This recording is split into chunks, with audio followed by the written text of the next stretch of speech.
All right, so we're emerging technologies. It's COMP308, and it's week 1, lesson 1, part 2. I kind of wrote over part 1 again because that when the guy came in to replace the projector, no point, right? Anyways, what I want you to do now in the second half of the class. So we talked about GitHub. Most of you have. I've got stuff on GitHub, and everything is going to be put up. All your code examples, they're going to be up here. When we get together, we do stuff. And if you're not part of that web game development course, but you want to follow along, right? You can always go to YouTube and follow along with what I would do if you just have interest in knowing what to do. It's not like I exclude you and I go, you can't join, you can't see. You can follow along and do it every week. We're going to have those courses up there anyway. And I'm going to be talking about similar things because, unfortunately for now, a lot of people don't know the same things I'm going to be talking about. Like, for example, JavaScript. People don't know JavaScript, so I'm going to be talking about TypeScript, right? And it's going to be the same. Whether I'm going to do it here, and unfortunately for you, you're going to see it in both classes. You're going to see, and I'm going to talk about TypeScript in both classes because you need to know TypeScript for what I'm going to be doing. So let's talk about that again. Let's talk about the requirements for this course for Visual Studio 2013 and 2012. I'm going to move this over so you guys can see it a little bit. I apologize. So here we are with Visual Studio 2013. My version uses update 3. So in order for you to use the same things that I do, there's two possibilities. Actually, there's a bunch of them. One of them is bring your laptop in. If you don't have a laptop, the challenge is going to be that the Visual Studio in front of you, you're not going to be able to modify very easily because I think these things get re-imaged every once in a while. So changing anything on your local machine in front of you, good luck. That's the answer, right? So you need Visual Studio 2013 with update 3 in order for you to do TypeScript. Now, I'm not going to force you to do TypeScript or anything like that. It just makes it easier. Why update 3? Because update 3 adds in something called Visual Studio Web Essentials. And if I go to Visual Studio vswebessentials.com, because we're going to be talking about emerging technologies here, it has a bunch of little additional tools that you can add into your Visual Studio. Right? Now, if you don't have Visual Studio Update 3, you can certainly download it, and it'll allow you to download right from here. So even if you don't have it, you can add it in. The challenge is that if you're doing it here on the school computers, it's a bit of a pain in the ass, and it won't work properly. It takes an update, and by the time you log back in, it's gone again. Right? So that's where it helps you if you have a computer at home. What if you have a computer at home but you don't have a laptop? What do we do? How can I do this course? The question's always been, if I don't have a laptop, I want to do TypeScript, I want to install Visual Studio 2013 with my DreamSpark account, because all of you should have a DreamSpark account by now. Who doesn't have one? Right? Mine expired. Send a note off to, send me a note, and what I'll do is, and I think what I can do is I can reactivate it. If you guys have it expired, and you're a current student, are you a full-time student? You should have access to it. It Okay. updates, I think, once you're re-enrolled. Yeah, once you're re-enrolled, I think. Yeah. It's Like cool, once the it'll update. semester ends, it But takes I it am out. enrolled. But once your semester starts, I think when the it semester, re-enrolls. yeah, I think like for the break, Yeah. like it's Oh, gone. nothing is done. No, Yeah. so like you have I like 3 tried weeks last you won't week have and it, but then okay. once school starts again, so like it should be reinstated. give it like a week or Okay, I'll something. try. and then you'll have it. So if you've got DreamSpark, then if you notice, I'll go to my DreamSpark, which should be the same as yours, and I'll look at Microsoft DreamSpark for Centennial. And if you notice, it has Microsoft Visual Studio 2015 Technical Preview, right? It's cool, but I don't recommend it. Please don't do this one, right, for now, right? Why? Because it's still a technical preview and there's still a few glitches, right? So in order for us to share our code and be effective, stay with 2013, right? Which is this one right here. Now, if you go to this one, if you download 2013, there's a bunch of different ones, right? Like, for example, Visual Studio 2013 Language Pack. There's Update 3 and Update 4 even for Visual Studio and so on. These are all good things, but what you want is Visual Studio 2013 Ultimate, if you can get it. And usually that's way back on the bottom here. Visual Studio 2013 Ultimate. And if you notice, Ultimate is, I believe, a 32-bit version, right? Which is okay. Is it awesome? I would love to have a 64-bit version, but they don't have it here, right? You need to get this one. Does it even exist? I know that different language pack and extensions for Visual Studio 2013 exist for 64-bit versions, but I haven't seen a 64-bit version of Visual Studio except for preview that's come out in 2015. So this is fine. Get this one here, and it comes with update 2. You'd have to download update 3, and once you've downloaded and installed update 3, then you get the Visual Studio Web Essentials package that comes along with it. Okay, and then it'll give you all the updates that you need. So this is definitely one thing that you need to do if you haven't done it already. But let's say again you're at home. I don't have, like, you're one of these students that doesn't have a laptop. Hey Tom, I want to do your course, but I don't have a laptop. What can I do? Right? So here's the other solution. Actually, there's a couple. One, create your own virtual machine. Right? We have VMware that's built into all of our desktops right here. Right? If you create your own virtual machine, and you can download and install through DreamSpark your own version of Windows 7 or Windows 8, right? You can create your environment, stick it on a USB thumb drive, right? And whenever you come in, stick it in and run your, this is the best scenario, from your USB thumb drive, right? Or something that's maybe a little bit more robust, hard drive would also work fine, right? A USB hard drive. Let's say a flash drive with at least 128 gigabytes, right? Something like that would be good. Not a lot of expenditure here we're talking about. So let's say probably under $100 for sure, right? And you have a way of running it on the machine in front of you. The machines in front of you are i7s, so they can run this nicely and they can virtualize nicely as well, right? So this is another way you can do it. If you don't have a laptop but you want to use the computer in front of you, VMware is the way to go. But let's say that's too expensive for you and you already have allocated your money because you're a poor student and hey, I'm in there. I'm a poor instructor, right? So I have my money allocated, to my stuff too, and I can't afford to have a laptop. Let's say, then you can use Teamviewer. Who knows about Teamviewer? Okay, so if you guys know Teamviewer, you do it from home. So you set up your Teamviewer account at home, right? As an example, you make it so that you can kind of tunnel into Teamviewer at home, and then use Teamviewer so that actually all the assignments that you're doing is at home physically. All your stuff is being stored there. And all you need is an internet access to TeamViewer through your computer in front of you. So, and this is where you can set up Visual Studio 2013 with Visual Studio Web Essentials, which I recommend. Okay? Because the computer in front of you doesn't have it. By the time I push it through with Ralph Harrington to get it done, it's going to be like next semester. Right? That'll be too late. And Ralph's a busy guy, and that's why I'm saying it that way. And it's hard for us to push things through from one semester to the next. So again, if I was going to do, I mentioned TeamViewer, but I haven't shown you what it is. So if I want to go to TeamViewer, and TeamViewer.com, if you haven't seen it before, you can download a free version of kind of like this tunneling software that'll remotely control your computer at home. Okay. Now, if you notice, I'm using a Mac, but wait a minute. Here's the Mac. Hey, there's Windows. And how am I doing that? Well, I'm using VMware Fusion here on my Mac, right? So if you have a Mac and you don't want to download and install Visual Studio because you can't on a Mac, right? You can do it through a virtual machine like I'm doing it here, and it's $55 from VMware Fusion. So there is no book, there's no textbook for this course, but there are going to be some tools that I'm going to ask you to get, and it might cost you a little bit of money. So it's not going to be absolutely free, but I'm going to try and cut the cost as much as I can. I think TeamViewer is, VMware is offered by the college. It is. Not Fusion. Not Fusion. Fusion, you got to pay $55. Yeah. Right? Okay, so VirtualBox, you can. VirtualBox is fine too, as long as you can virtualize. VirtualBox is a great alternative.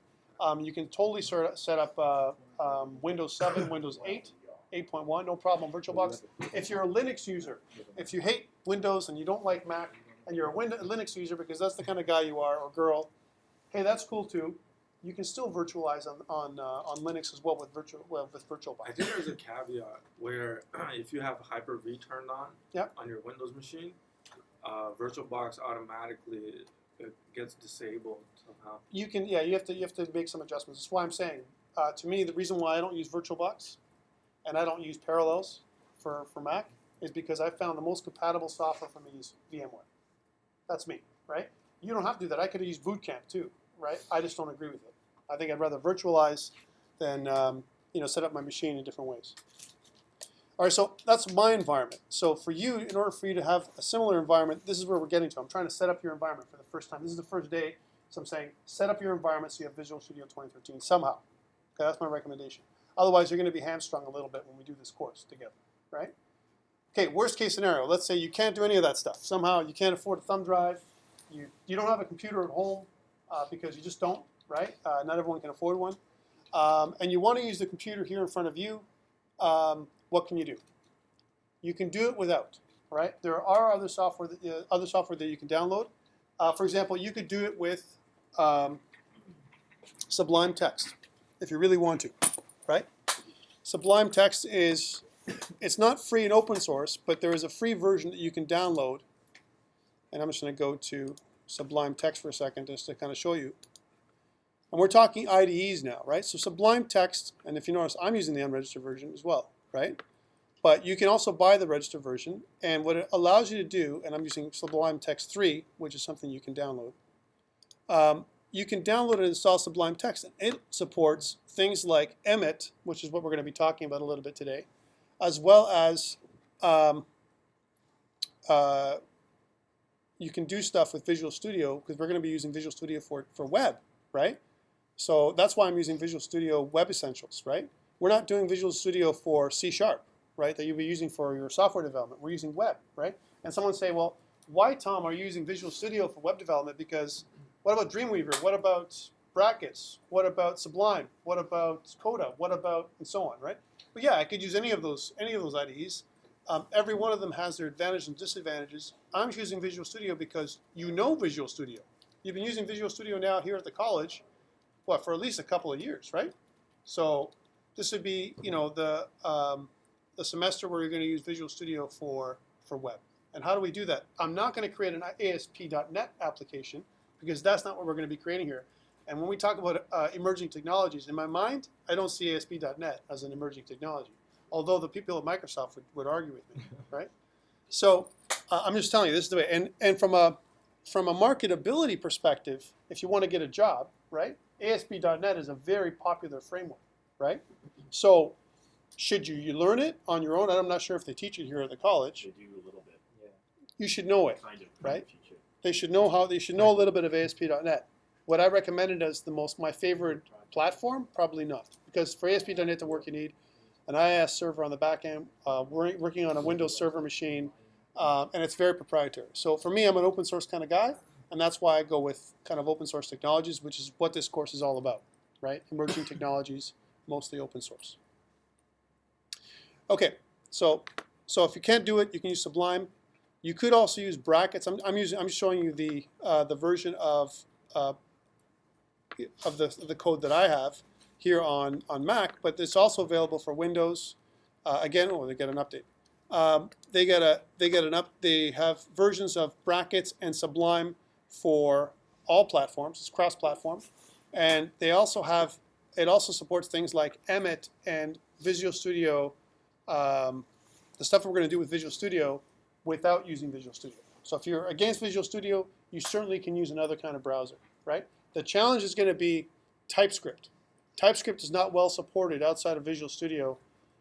It's nice. It works nicely in Brackets, but it takes a little bit of doing, and works much nicer in Sublime. It does work in Aptana. That's another option if you're an Eclipse person, which is another IDE you could use. I'm just going to give you that option as well. You could use Aptana Studio 3. Aptana Studio 3 is a free download, again, from the people that make Eclipse. And I think that's another option for you if you don't want to, buy your own computer. They have Eclipse on the machine in front of you. And I believe you could probably download and install the Aptana Studio 3 plugin for Eclipse without a restart. So you could physically do that as well. So I'm trying to give you different options in order for you to be successful using the same kind of tools in the course. Any questions around that? So we talked about a bunch of different options here for, for your scenarios, for your setup. Okay, but here I am in Visual Studio. Let's do a little bit of this. And one of the things that Visual Studio Web Essentials has, and let's go back here for some of the options. If you look at the HTML portion, when we're writing HTML code, one of the things it really has that's really, really cool is it has something called Zen coding that's built into it. Who's heard of Zen coding? Right? You have? Good. You're gonna have fun in my web class. It's also called Emmett. All right. So if you're not a Visual Studio person and you don't want to use Visual Studio because you hate Microsoft, I'm just putting it out there, right? Then you can use something called Emmett, and you can download it. I'm just going to put Emmett in there. Emmett.io. And what they do is they have plugins for different platforms. So if you want to download Emmett, each of these different IDEs support Emmett in one way or another. Brackets is really good. Sublime is really good. Again, I would recommend those two. It's also very well supported in Eclipse and Aptana and others. Okay, and again, it's all open source stuff, so there's nothing that you got to pay for. Notepad++, if you're a Notepad++ kind of guy, that's perfectly fine. It works there too. So what the hell is this thing that I'm talking about? I'm talking about Emmett and Zen coding, but I haven't shown you what it does, right? Well, the great thing is, even here, they give you a little bit of syntax to how to use this stuff, right? So here on the website, it shows you the different ways to kind of go and do your shorthand for visuals in Visual Studio. Right now it says Web Essentials 2012. It also works for 2013 and 2015. Okay, so let's go into Visual Studio to show you what I'm talking about. So I'm going to create a new project, and if you're here, follow with me. If you're using Visual Studio 2013, you can do this with me. If you're not using Visual Studio 2013, you won't be able to do it. So this is where we get into this thing, right? So I'm going to do a new project. And in here, under New Project, I'm going to go to Web. And if you notice, it says ASP.NET Web Application, right? I'm not going to be doing an ASP.NET application. I'm just going to be using the template, okay? Eventually, we're going to create our own boilerplate that we're going to be using, right? Because I don't want to do this over and over again with you guys, right? But for now, if you go here and if you use this ASP.NET Web Application template, I can go in here and say, let's just create something called, Zen coding demo, right? I also want to, I want to create a Git repository for this thing. So let's use a new Git repository for this thing. I'm going to create a Git repository here. I'm going to click this option. And if you notice right now, I'm pointing at another course, COMP308. I'm going to point at our course, right, which is COMP308. And this is, again, I'm doing this with, I'll call this code archive. This is where I'm going to keep my code, right? And if it allows me to, I'm going to press OK, and it'll create my Git repository. Now, ask me for all this stuff. Do I want to make a template, like an MVC template, or a Web API template, or an Azure mobile service, or whatever? And the answer is no to all of them. I want empty, right? And again, we're not going to do this once I create my, we'll create a boilerplate together next week, right? So we won't have to do all this stuff. I'm going to press OK. And now it says, hey, I want to set this up. I want to create this template. And it says a new Git repository has been created for you in Z courses COMP308. And whatever it's going to be different for you, right? Because you're not using my system. So I have this thing called Zen coding demo right now. And that's all. There's nothing there for me. Just that Zen coding demo project, right? Now it's inside this solution called Zen coding demo. There's only one project in there, right? If I want to connect it to GitHub, and this is what I need to do, right? I'm going to click on Team Explorer, right? And in Team Explorer, again, guys, don't worry about this if you're not getting it. I'm recording it on YouTube for you. I'll put it up on YouTube so you can see it later, all right? So follow along if you're not seeing it, right? Here in under unsync commits, if you notice, I need a repository to dump this to on GitHub, right? Well, I have my repository, right? I have to create one on GitHub. I'm going to go to GitHub now, my GitHub account, right? And I'm going to sign in. And when I do such a thing, I'm going to go and create a new repository, right? Here I am. I have to name this thing. I'm going to call this Zen coding demo, right? The same name that I gave my solution on my project, right? And then here, what's going to happen is it's a private repo because, public repo because when you create a basic GitHub account, it's all public repositories, unless you send them a little note that says, hey, I'm a poor student and I want a private repo because I want people ripping my code off. Do you mind if I get a private repo? They might give you one. Okay? So, but generally all the repositories you create with GitHub, they are all public. That means every one of you can see everyone else's work, which is totally fine because we're not going to make anything that's earth-shattering here. Even my Starbase 12, not earth-shattering. Okay? It's just something we're doing to learn with. So I'm going to do that. And when I do that and I press Create Repository here in GitHub, I'm going to get this link, right? https github.com, Tsiliopoulos, my name, zencoding.demo.git. I'm going to copy this thing. I'm going to go back into Visual Studio 2013 and put it right here. And press Publish.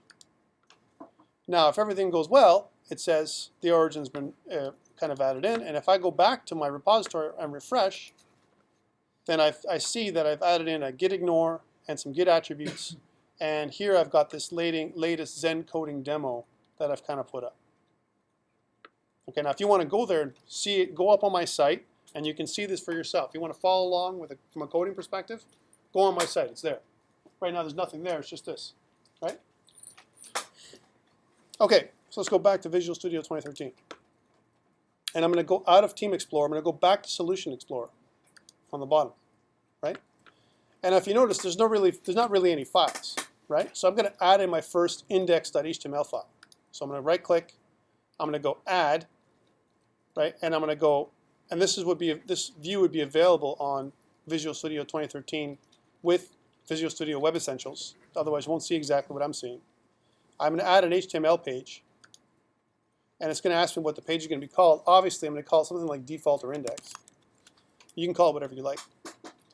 And I have a basic setup. This is what it gives you from a template. And there's nothing really there, right? So what I want to do is I want to kill this, right? Because I don't need that. And what I want to do is I want to basically set my language to English because that's the right thing to do, right? Remember, I'm supporting HTML5 technologies.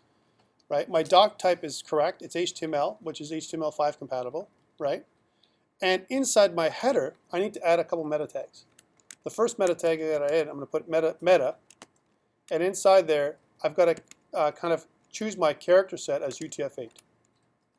That makes me compatible with most browsers from a compatibility perspective, right?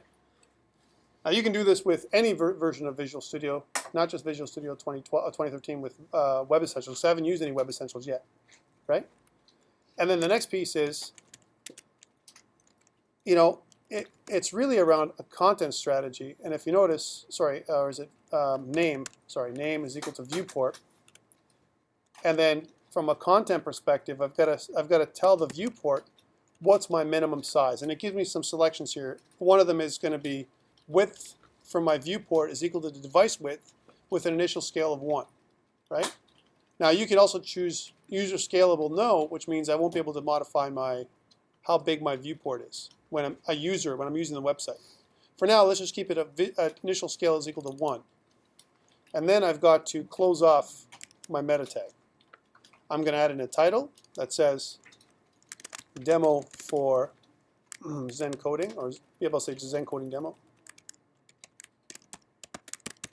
Right? I need to add that in. And sorry for the skewed view that you're getting right here. You'll see it better when you look at YouTube. Right? So here's my Zen coding demo. And what I want to do here to demonstrate this is I'm going to add in a couple of other things here. I'm going to structure, one of the things you're going to get marked on when it comes to doing the technology side of the house for us, you're going to get marked on your code, your structure for your folders, right? Because one of the problems we have with novice programmers is their folder structure for web design is like horrendous, right? They don't encapsulate things like their CSS and their JavaScript files and so on. And I want you to develop a good style. So one of the things I want you to do is develop proper folder style. So one of the things I'm going to do is say right-click and kind of add in a folder. And if you notice, there's a new folder. and I'm going to call this folder CSS, lowercase. You can also call this folder styles. Many people do it different ways. As long as it makes contextual sense, I want you to hide your CSS files and so on in here. Another folder I probably need, just to set up all our folders, another folder I probably need in here is probably going to be my scripts folder. I call it scripts only to comply with Microsoft's defaults, not because I would normally call it scripts on any other platform. For example, if I was programming outside of Visual Studio, I might call it JS, right, or something else, right? But scripts is perfectly fine. If you say scripts with a capital S. So that's one thing I'm going to put. All my scripts are going to be in there. So when I do Foundation, my scripts are going to be inside. For Foundation, my libraries are going to be inside my scripts. Speaking of which, I'm probably going to create a subfolder, right? So here's my folder. I'm going to create a subfolder called lib. And lib is where I'm going to put all my libraries, okay, for Foundation or whatever API we're going to be using. Okay? So this is where the scripts library is going to be. So CSS, scripts. I also need, and I recommend this, and again, it doesn't matter if we're doing the course together later on Monday, or this course, I also recommend you putting together an assets folder, right? So again, I'm going to go add new folder, and we're going to call this assets with a lowercase a.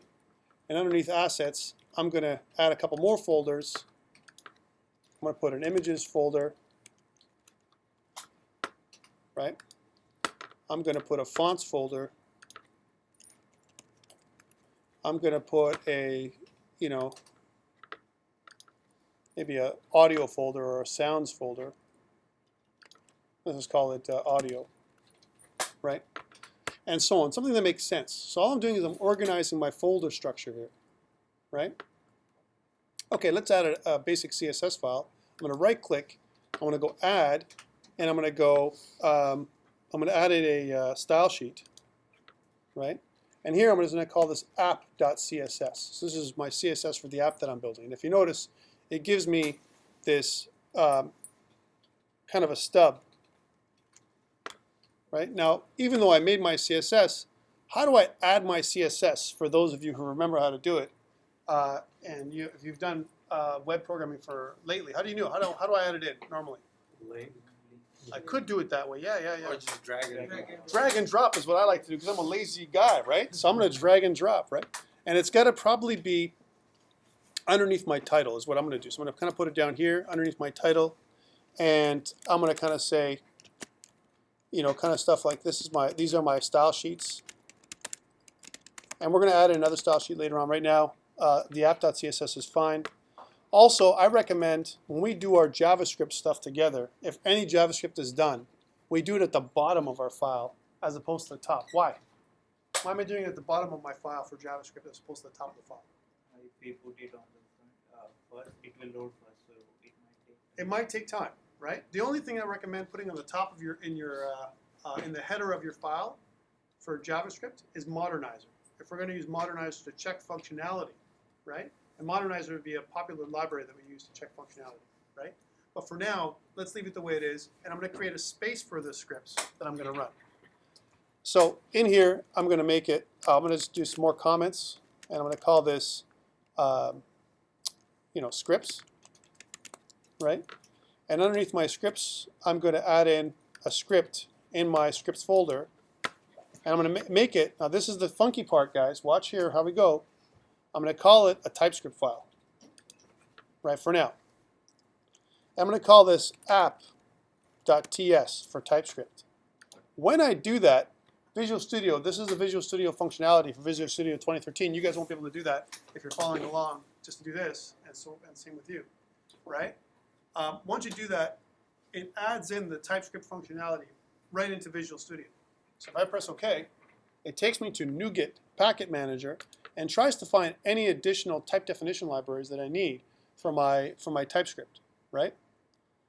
I'm not going to add anything in, but if you notice, TypeScript is nicely supporting jQuery, Angular, which is we might be talking Angular from an MVC perspective for this course, and so on, Backbone, and others. If I look at Foundation, right? If I go Foundation 5, right? I want to look at Foundation 5, which is what we're going to be using, and it'll search and try and retrieve something, a type definition library for Foundation 5. And there's the MVC piece, and there's also just the core files that you can download. So it'll download the files for them.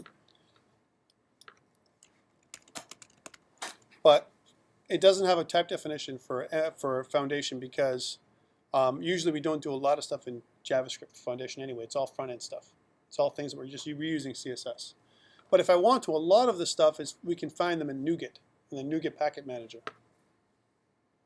For now, let's leave it blank. So I've got this app.ts.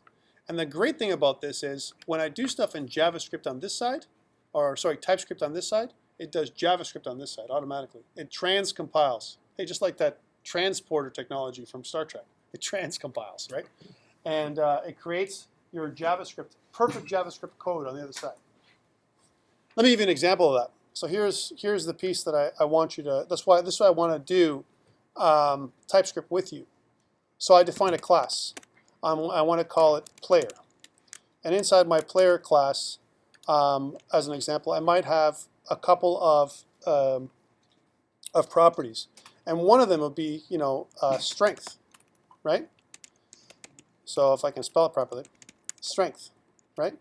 I could define strength as a type, a number. Like for example, maybe I want to make it an integer, right? But in TypeScript, we're going to make it a number, right? So the way we do it we do it after the colon is we can actually define data types in TypeScript. So here's number, right? And also I can define a constructor for my player class, right? And in my constructor is going to be blank right now. I also can define a method for it, and the method is going to be run, right? So maybe I make a run method, right? And my run method is going to have,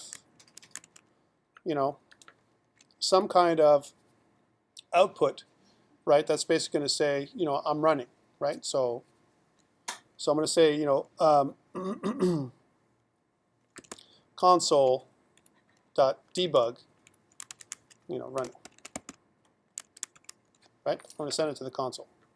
Okay, this is all good, right? And yet I haven't defined what a player object is, right? So I say, well, I'm going to say var Tom. Well, Tom is a player, right? He's a new player object, right? And you know what I'm going to say? I'm going to say tom.run.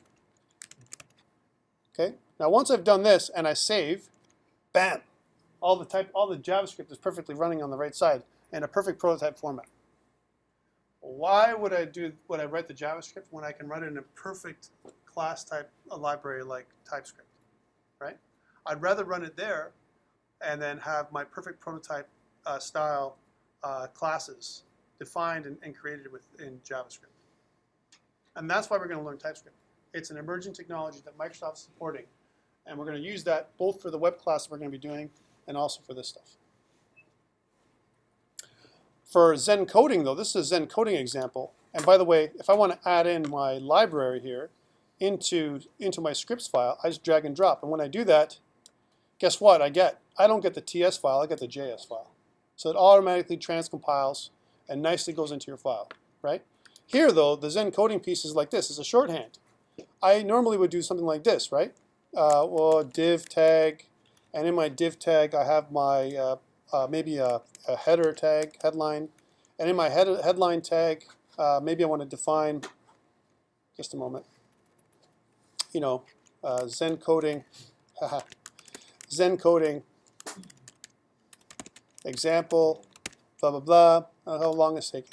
And maybe a paragraph tag, and in my paragraph tag, I'm going to say some blah, blah, blah, right? And maybe I want to add a picture and so on. This takes me a long time. Okay, that's cool. I can do that. But I can also do this. Here's Zen coding. Div. I want to have a headline tag. In my headline tag, I want to put in Zen coding demo. Right? And then underneath that, I want to have a p tag. And in my p tag, I want to do, I want to put some content in my p tag. And if you notice, like I'm forgetting how to do this now, which is terrible because I've been doing this all the time. I want to put in some If you notice, this is all the definitions for how it works, like shorthand, right? Well, let's leave it like that for a second, because we're going to do more of a Zen coding demo next week. I just want to do a really quick one with you. If I press tab, bam, right? It writes all the code for me. Why the hell would I type it by hand? Right? Zen coding, which is equal to Emmett, right? So when we do our web development, instead of me doing semantic HTML the long way, I can do it with shorthand, right? And again, all the functionality is here, but you can also find there's also a lorem pixel generator, right? So I can kind of come up with a placeholder text. So if I go back to here and kind of say, well, I want to add inside my paragraph tag, I want to kind of add some lorem text, right? Because I want to add some placeholder text. So I go lorem, let's say 50. And if I do this properly, it adds 50 words of lorem text automatically into my content. So I don't have to type it myself. So from a prototyping perspective, Zen coding and Emmett, right, is a perfect kind of way of doing things if you want to generate code really quickly.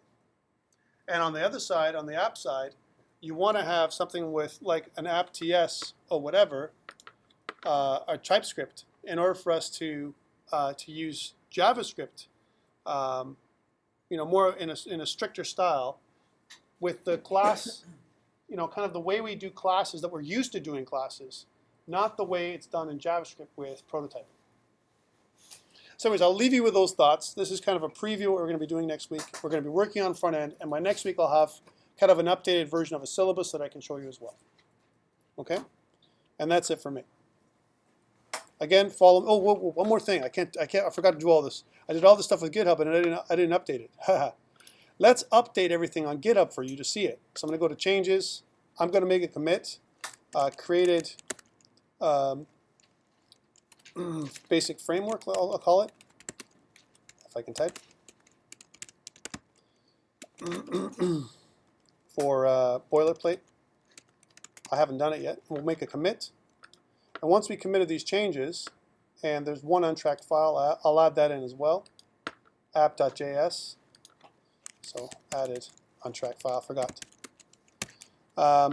Commit.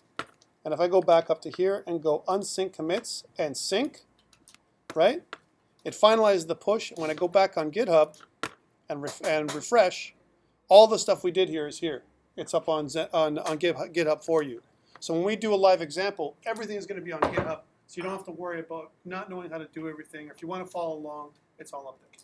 And now that's it for me. Okay? So we'll see you next week. So how do we find